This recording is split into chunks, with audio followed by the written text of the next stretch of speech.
The Twitchiest community has earned themselves a $1,000 bonus giveaway by reaching all of our goals with Guardian Tales. So go ahead and check out the description down below to go get your entries. The more ways you enter, the better your chances to win the $1,000, and keep your eyes out for opportunities in the future to earn more cash giveaways for the Twitchiest community.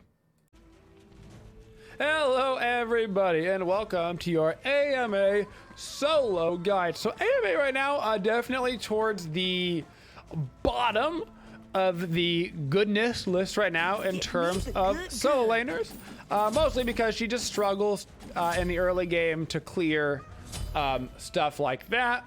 But luckily, well, they actually have a lot of CC on their team. I'm gonna grab a purification V tier instead of a blink here in the early game, and we're going to get our fighter's mask, which is going to help us slightly in the lane clear department. So it is nice to have the fighter's mask for her now that kind of meta has shifted and allowed people to do more damage in the early game. And also AMA will see some pretty direct benefits in the upcoming mid-season patch with the removal of the boots and the like kind of changes to Berserker Shield, right? Because AMA is kind of this auto-attacky Bellona-like warrior where she kind of does better when she gets to be a little bit more damage focused, not necessarily like these Stone of Gaia, Void Shield, you know, kind of King Arthur, Cucullin, mystical male builds. She doesn't really like that. She's more of a Bellona Osiris style, build up some auto attack damage, slow people with frost bound, that kind of stuff. So I do need to be a little bit careful here with the Osiris. He has Death's Toll.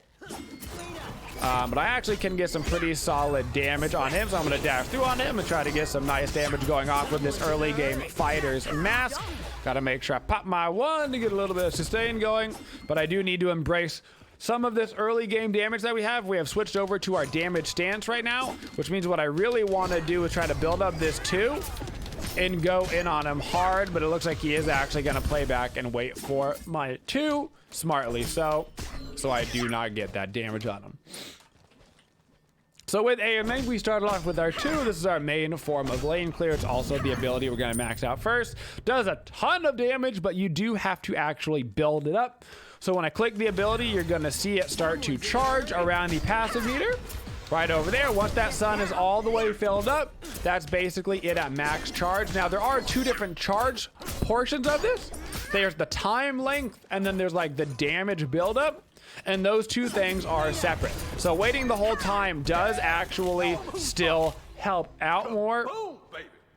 But a lot of the times, you're just going to end up popping it a little bit earlier for that damage and not waiting for the entire timer. At level 2, we got our dash.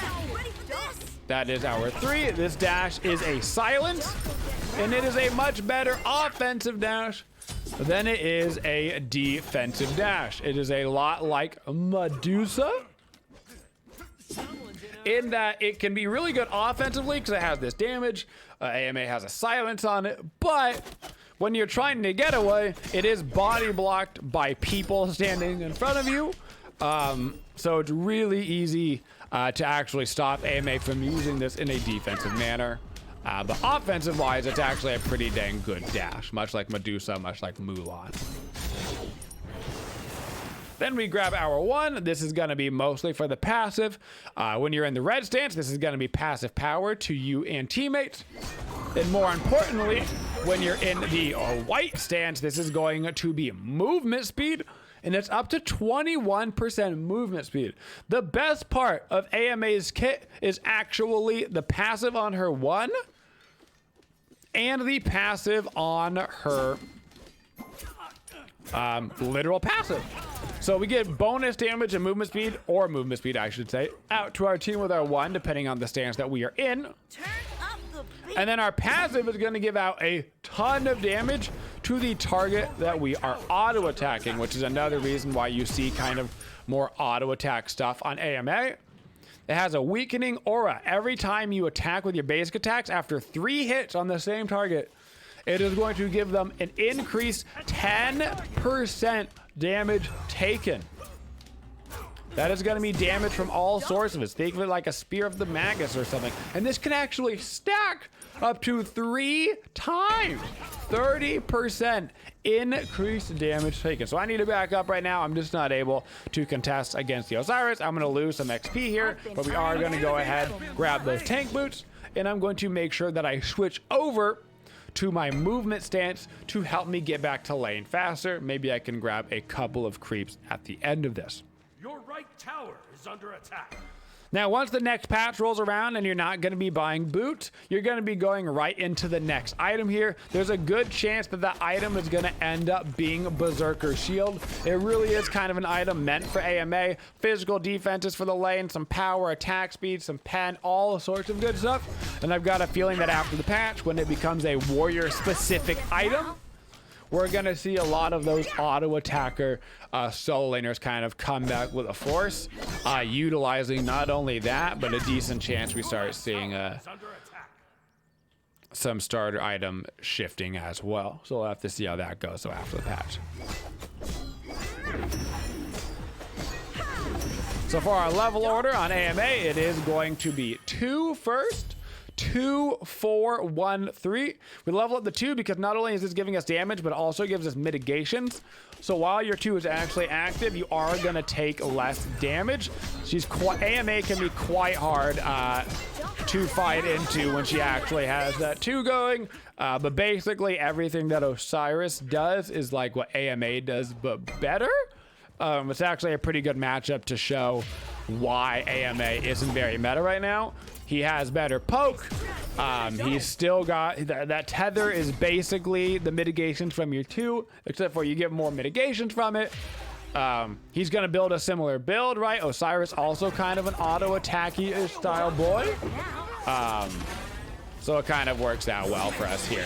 Now I'm gonna go ahead and pop my ultimate right here. I'm gonna try to switch that onto the Thanatos, but that Scythe is gonna take us out with no hope to live through that one. Now we're gonna continue to work on our Berserker Shield and grab us a couple of wards. Because they have a Thanatos, we're probably gonna need a defensive ward out and then a ward over by the Fire Giant Pit, since that's probably where we are gonna be getting ultied from.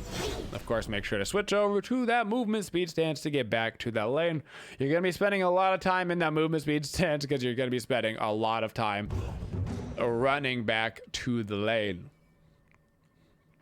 Should be noted, every time you also stance swap, you also get a little bit of a heal. So she does have some sustain in her kit that way. Don't go deaf now. So the way that you should think about AMA if you're trying to play her in Conquest right now is kind of being a support from the solo lane. You've got a good, decent bit of CC. You've got the most movement speed. You got the increased damage that you're going to put onto people. So you're going to be doing a lot of support style stuff, silencing and stunning. Your damage output is okay.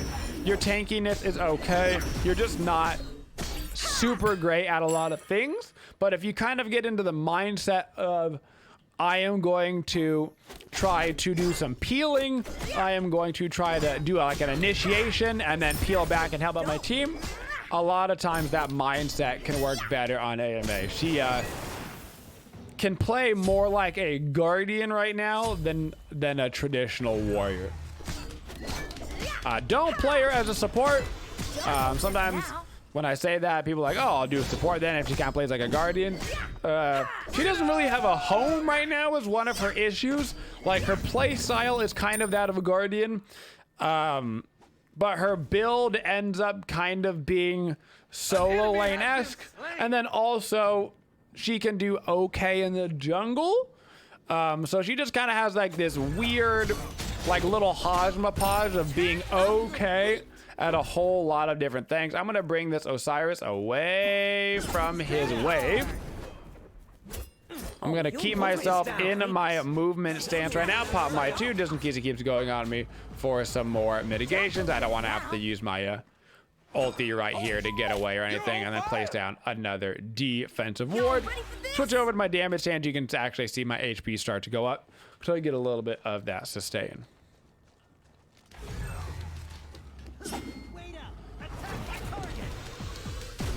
So I would say kind of the core items of AMA are Berserker's Shield and Stone Cutting Sword. Both of those items really Give me the good. help you out. Once you get them both online, you'll notice the game gets a little bit easier. Berserker Shield with the attack speed just funnels super well. The Stone Cutting Sword, you're still going to get physical protection from Stone Cutting Sword while also getting kind of that auto attack damage going. So you will be able to do a good amount of mid-game damage. Another patriot has fallen. AMA is also more of a mid-game god. Kind of thrives around the team fight. Her 1v1 isn't so strong, and her early game is certainly not that strong. And that's mostly because her lane clear is shmeh, and her ability to box, as you can see, like there's absolutely nothing that I can do against this Osiris. He just simply wins the boxing match outright. And so I have to mostly try to find ways to just clear the creeps and then continue to back up, get heals, clear the creeps, back it up, get heals, etc. But in the late game, we're going to be providing this actual aura to our team, and we get to actually help them out with the movement speed, with the power, with our CC, all that good stuff. That is a nice little beads force there onto the Osiris. Now I should be outside of that Thana threshold. So now I'm just gonna waddle myself right on away. Get myself that Berserker Shield, finish up, get ready to refresh my wards, dash out of the base with my movement, head back out and over to solo, and we're gonna get to work on that Stone Cutting Sword. Nice thing about this as well is I'm going to get physical defense from the Berserkers. I'm also going to get physical defense from the Stone Cutting Sword, and I'm against a physical solo laner as well as a physical jungle. I'm going to dash right into Scylla before I pop my 2. I'm going to switch back over to my damage stance. So I stayed in my movement stance in order to get close enough to Scylla. Once I was close enough to her and I was getting ready to actually do my damage, I switched over to the damage aspect so I would have that bonus power in order to make sure we got the kill, and we did. Now I'm gonna throw out some more aggressive wards this time. I'm gonna throw out one ward over on his blue because I think it's up, and it is. Get those auto attacks on the target. We're gonna get those weakening procs. Steal that blue. Now I need to get out of dodge before the Osiris comes over and kill me. So I can just go ahead and put out another regular ward on this Scorpion because I've got a feeling Thana is gonna continue to come over and say hello.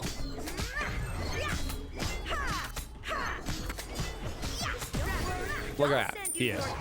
So for our standard combo on AMA, when we're going full-blown assault, we're often going to dash into people to start off with that silence, put them on their back foot. Then we are going to pop our 2, preferably making sure we are in our damage stance, of course, for all of this. If you're in your movement stance, it's not the end of the world, but preferably for maximum damage, you would want to be in this stance. So you dash in, you pop your 2. After you pop your 2, then you pop your ultimate. Your 2 will continue to build and continue to go off while you are channeling your ultimate. You can have those going at the same time. So if I wanted to pop my 2, get it charging up, this Osiris is actually going to run back through the tower, it looks like. Or is he just going to sit over there and back? Who knows what he's going to do. But if you actually pop your 2 and then your ulti, it will just build up while you're doing all of your stuff. And then when you stun your target there at the very end, your 2 will go off and it'll be going off onto a stunned target, which is very nice. This game, I'm going to grab myself a Sundering Spear. Sundering Spear, also pretty easy to land on AMA because she has that silence. You dash right into them, then Sunder before your full combo, or you can even use it afterwards after you have that stun set up. Y'all ready for Your this? right tower is under Don't attack. go deaf now. Your right tower has been destroyed. Your left tower is under attack. So I'm going to try to go for some earlier rotations this game. Help out my team. I'm going to let them know that Osiris is missing. He could be rotating. Osiris's blue is up. I do want to get over there. I'm going to switch over to the movement speed, and I'm going to start rotating over to mid. Instead of going for his blue, luckily I can rotate very fast because I am AMA.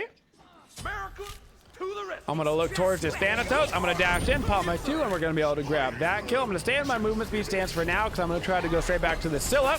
I'm not going to use my Sunder onto a Scylla, obviously, but now I can run myself right onto this Neath. Not going to be able to go kill the Neath, so instead of wasting my time looking at him, I'm going to go running through their jungle, see what is up. I know their blue buff is up. Now I can switch myself over to my damage stance just to help me clear these a little bit faster.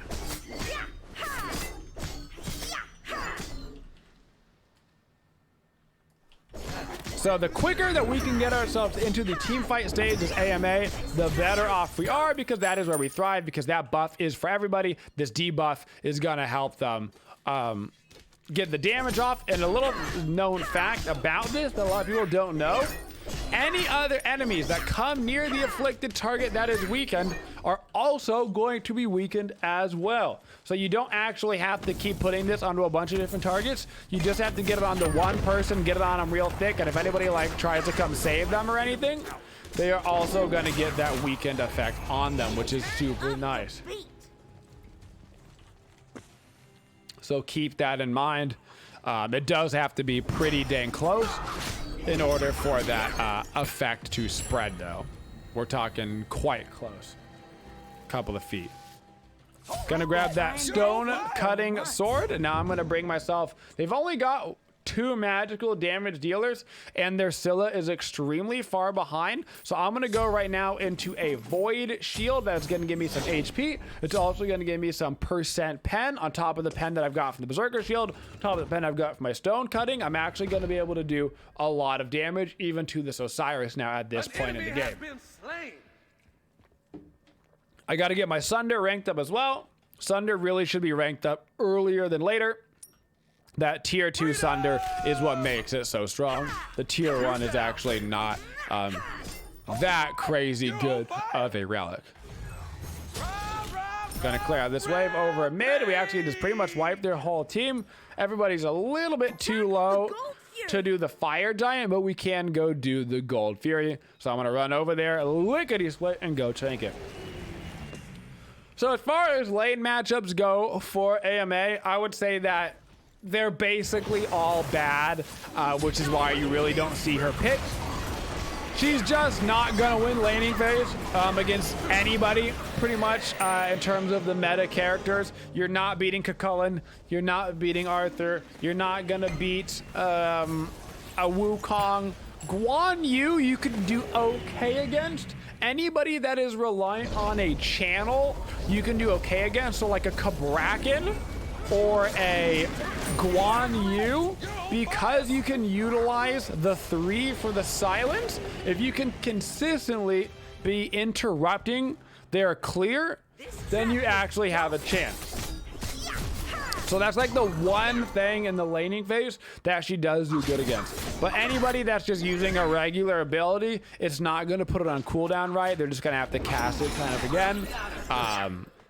But a channel, it will go throw it onto cooldown, which is going to give you actually a shot in the lane. So like a Guan Yu, Kabrakan is kind of like your best case scenario for the laning phase. As far as the gods you want to pair AMA with, you just want AMA to be with a bunch of damage. Just a bunch of damage. Because she's going to give everybody so much movement and so much power in the passive, all you want to pair with her is just damage, damage, damage, so that they can utilize all of the bonuses that you are giving them. A Mercury ends up being a great pairing with AMA, because you get that bonus movement speed out there, and he gets, you know, the damage based off of his bonus movement. It ends up being a pretty nice combo. Melee characters in general really benefit from that bonus movement speed because it helps them stay in range. So even like an Arachne, a Kali, whatever, you can really help them stay in that melee range so they don't have to go like a hasten fatality or something. And then because of the damage you're giving them from your passive, they're gonna become your best friend. I promise. Y'all ready for this? Not quite gonna be able to finish that Osiris. I do need to be a little bit careful here. I'm almost level 20. I've been actually farming pretty well, all things considered, from the early game, and the rest of our lanes look like they won pretty hard, which is the best case scenario for AMA. You really need your lane opponents to win their lane because you're not gonna win yours. So if they win their lanes and they can help you get into that mid game, oh baby, now you've got all the benefits of the AMA damage that she's gonna be providing to the team. Whew. Nearly tripped and ate the contract. And you don't have to worry about any of the early game nonsense. So AMA, while she does have this fantastic mid-game team fight, late game, all that good stuff, it's really that early game. For anybody that's playing Smite a lot right now, you know how important the early game is. I'm going to finish my Void Shield, rank up my Sunder, give myself a Sentry Ward for the Fire Giant. The early game can snowball very far out of control, very quickly. So your goal in AMA in the early stages of the game is don't fall too far behind. Too far. You can fall a little bit behind, that's fine. As a general rule in Smite, you don't want to fall down more than one level. If you fall down more than one level, it's going to be almost impossible to reach level 20 at the same time as your opponent. But if you can keep it within that one level of XP range, it'll stop you from getting snowballed on, especially as we move into the next patch in the early game, where those levels are also going to be giving you movement speed. You have to be very careful with that because it could snowball even harder. So just do your best to make sure you're getting some gold. Don't let the whole wave die to tower. Make sure you're doing your best to not get killed in the lane. Try to maximize your back times. Try to see if you can go get a little back camp or something. Help out, supplement some XP. Anything of that sort. When you're playing any character that's not gonna win in the early game, whether it's a Shivalanke in the ADC role or whether it's a AMA over in the solo lane. Now, at this point, I do not have to be particularly afraid of this Osiris. I've got some good damage online. I've got a lot of penetration. And we are into the stage of the game where I actually start to thrive. So I want to get through this tower because I want to get back towards the enemy team. But he's going to just kind of keep me over here. That's fine. Y'all ready for this?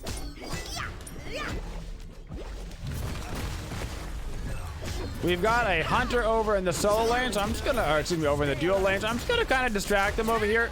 I don't need to do anything too crazy.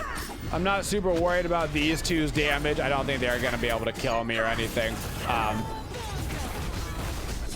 But if they send over some more people, I do need to be concerned. I was trying to distract them so that my AMC would be able to live over there. It doesn't look like he's gonna be able to. I'm gonna switch my target right now onto the Woojer. Try to keep her away from everybody. Give her a little silence. Pop my 2. I'm just gonna keep chasing him. I'm gonna switch over to my movement speed stance just so I can follow him a little bit better. But the emoji slows are gonna be a little bit too much for me. I presume that Scylla's gonna try to dash away here, so I'm gonna go around the backside. Unfortunately, he's gonna get absolutely one shot. And so he's not gonna be able to dash away. All I was trying to cut off that dash direction that he was gonna go to. We can grab ourselves a little T2. We need to back up and start working on some actual objectives. We're doing good in these fights, but we need to make sure that we're ready to go get gold in Fire Giant and all that good stuff. Now, I don't have any magical defense at this point, so I need to grab that. So I'm going to get myself a Talisman of Energy. Both Talisman of Energy and Shogun's Kusari are really nice items. On AMA, Shogun's Kusari obviously getting buffed as well in the mid-season patch, so it'll give out even more attack speed just for you and your team. It goes from 25 to 30%. And Talisman of Energy is a natural fit where you basically, yeah, you need the magical defense, cool, you get the HP, and then you get the bonus attack speed and movement speed when those creeps die. Well, fantastic. You've already kind of embraced the attack speed as a AMA. You've already given out so much movement speed to your team, so now instead of giving out 21% movement speed from your passive, you're actually giving out 31% with that plus the Talisman of Energy. I'm going to call for the Defend Fire Giant just in case they're trying to go for it. Doesn't look like they're going to, but I'm glad that I made the rotation over this way in case they were trying to zone us out of that. Now, I don't mind getting a little stupid aggressive right here. We've got the vision out. I'm just trying to scare them kind of away from the fire. We've got the Onis moving down the lane. I don't really want this mid. I'm going to run all the way over to dual lane, and I'm just going to dash myself into that tower and quickly take it so that we do have that pressure over in the dual lane. Switch over to my 1 for that bonus damage. Dash right in. Get a couple of autos. It's going to go right on down, and now we should be able to switch ourselves over to the mid lane and grab that tier 2 as well. Free red buff at this point. I'm going to go ahead and take it. I'm not so concerned about my mana or my cooldowns. I would rather just have the extra damage. I can straight tank this for my AMC, so I'm going to call for attack middle. I'm going to pop my 2, get some of those mitigations on me. Keep myself in my red stance so me and AMC have a little bit more power, and then as we run away, switch over to our white stance and call for the attack fire giant. Now we've got the map pressure all around with the tier 2s down. I've got tons of penetration, tons of damage that I'm going to be giving out to my team onto this fire giant, and we're going to burn it extremely quickly. AMA, one of the fastest objective burners in the game because of the nature of her passive, and now we can get ready and go attack left lane.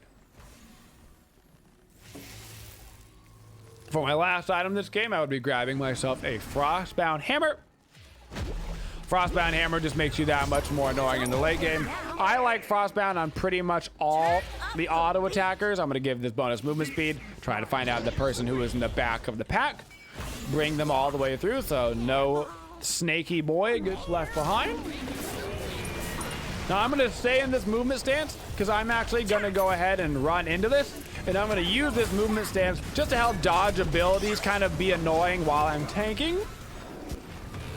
And then once I get myself back out of here, I'll switch over to the damage stance so that we have more damage actually into these Phoenixes. Now I'm going to peel into the backline, kind of like I talked about. I'm going to use a Sunder on this Osiris, hit him with that stun combo, switch back over to the movement speed so we can chase him down, and everybody should hopefully be able to catch up to the Osiris so we can grab that kill.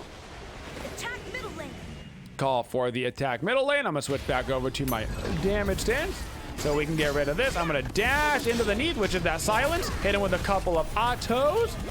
Now he's extremely low, has to backflip out. We should be able to pick up this kill and then go for the Titan and wrap this game up.